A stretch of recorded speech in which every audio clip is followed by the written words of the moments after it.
नमस्कार. श्री स्वामी समर्थ सर्वांना.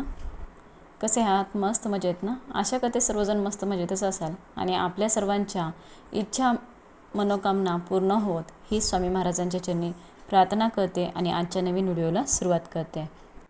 येत्या 25 जुलै 2026ला वार आहे शनिवार. या दिवशी आलेली आहे देवशनी आषाढी एकादशी. दिवसापासूनच चातुर्मास सुरू होतो.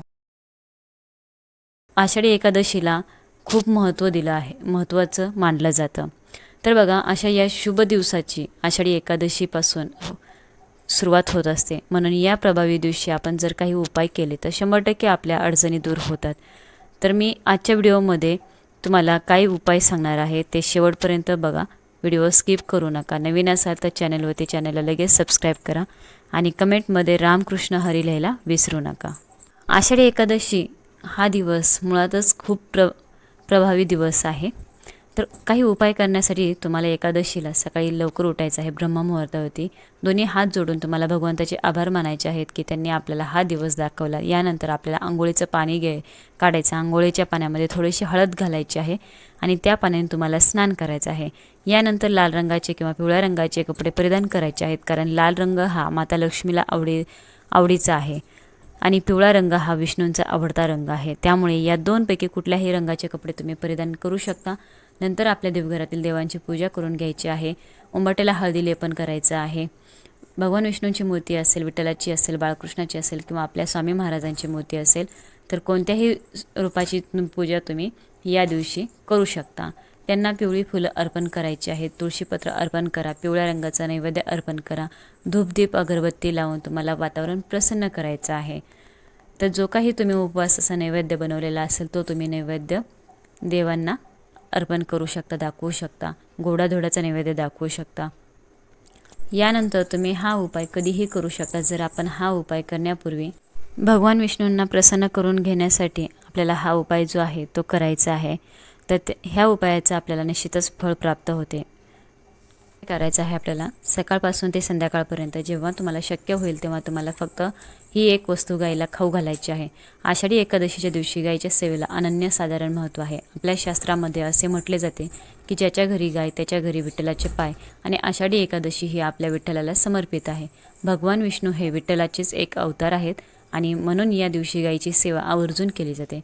गायीच्या शरीरामध्ये 33 कोटी देवता निवास करतात. गाय ही रुद्रांची आई आणि 8 वसूंची कन्या, 12 आदित्यांची बहीण आहे. अमृतरूपी दूध देणारी गाय आहे.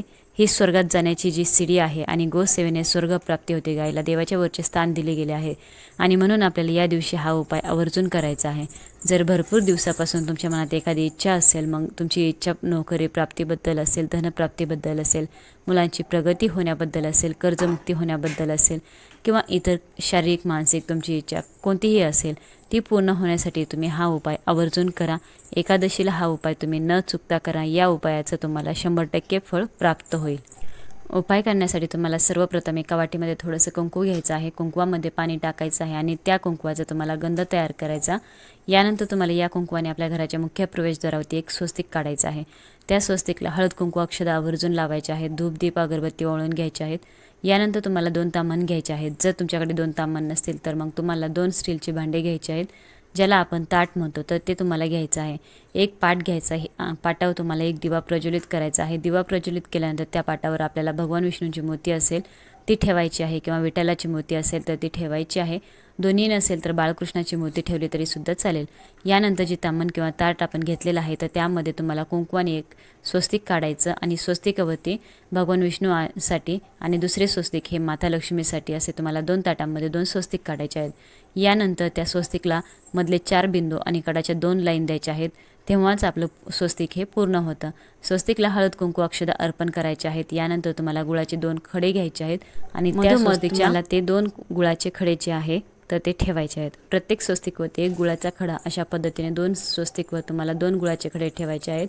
हा उपाय करण्यापूर्वी तुम्हाला थोडीशी चणा डाळ जी असते तर ती भिजत ठेवायची आहे. थोडीशी चणा डाळ तुम्हाला भिजवून घ्यायची. गुळाचे खडे ठेवल्यानंतर तुम्हाला प्रत्येक स्वस्तिकजवळ थोडी थोडी चणा डाळ जी आहे तर ती देखील ठेवायची आहे.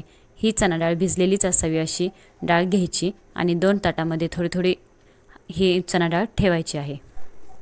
थोडी थोडी चणा डाळ तुम्हाला गुळाशेजारी ठेवायची. यानंतर त्या स्वस्तिकला धूपदीप अगरबत्ती ओवाळून घ्यायची आहे आणि तिथेच बसून तुम्हाला 108 वेळा ओम नमो भगवते वासुदेवाय नमः या मंत्राचा जप करायचा आहे. तसेच त्या गूळ आणि चणा डाळ आहेत तर तिथे एक तुळशीपत्र देखील तुम्हाला ठेवायचं आहे. काही वेळासाठी तुम्हाला तसेच ती चणा डाळ आणि गूळ त्या ताटामध्ये तुमच्या घरामध्ये ठेवायची. तुमची संपूर्ण सेवा वगैरे करून झाल्यानंतर तुम्हाला एक तांब्याचा कलश भरून घ्यायचा आणि कलशामध्ये शुद्ध पिण्याचं पाणी असावं. त्या पाण्यामध्ये थोडीशी हळद टाकायची. तुमच्याकडे गंगाजल असेल थोडंसं गंगाजल टाकायचं आहे. यानंतर तुम्हाला या दोन्ही स्वस्तिक जवळचा जो गुळाचा खडा आणि चण्याची डाळ आहे तर ती एका प्लेटमध्ये काढून घ्यायची आणि यानंतर हळदी कुंकू घ्यायचं आहे आणि या सर्व वस्तू घेऊन तुम्हाला गायीपाशी जायचं आहे. गायीपाशी गेल्यानंतर सर्वप्रथम तुम्हाला गायीच्या पायावरती हे पाणी ओतायचं आहे. यानंतर गायीला हळदी कुंकू लावायचं आहे आणि ही भिजवलेली चणा डाळ आणि गूळ जो आहे तर तो तुम्हाला गायीला खाऊ घालायचा आहे.